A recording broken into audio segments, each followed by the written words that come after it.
ನಮಸ್ಕಾರ. Traffic rules break ಮಾಡೋರು miss ಮಾಡದೆ ನೋಡಲೇಬೇಕಾಗಿರುವ ಸುದ್ದಿ ಇದು. ಟ್ರಾಫಿಕ್ ರೂಲ್ಸ್ ಬ್ರೇಕ್ ಮಾಡಿ ಅದೇನ್ ಬಿಡು ಮಹಾ, ಫೈನ್ ಕಟ್ಟಿದ್ರೆ ಮುಗೀತಲ್ವಾ ಅಂತ ಬಹಳಷ್ಟು ಜನ ಅಂದ್ಕೊಳ್ತಾ ಇರ್ತಾರೆ.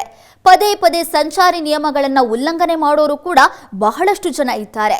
ಇದಕ್ಕೆ ಬ್ರೇಕ್ ಹಾಕೋದಕ್ಕೆ ಕೇಂದ್ರ ರಸ್ತೆ ಸಾರಿಗೆ ಸಚಿವಾಲಯ ಮುಂದಾಗಿದೆ.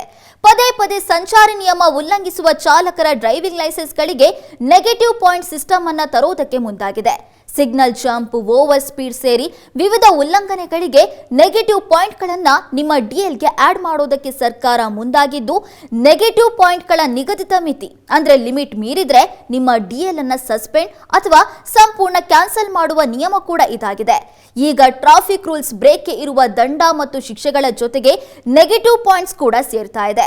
ಈಗಾಗಲೇ ಈ ವ್ಯವಸ್ಥೆ ಆಸ್ಟ್ರೇಲಿಯಾ, ಬ್ರಿಟನ್, ಜರ್ಮನಿ, ಬ್ರೆಜಿಲ್ ಮತ್ತು ಫ್ರಾನ್ಸ್ ಹಾಗೂ ಕೆನಡಾ ಸೇರಿ ಹಲವು ದೇಶಗಳಲ್ಲಿ ಇದೆ.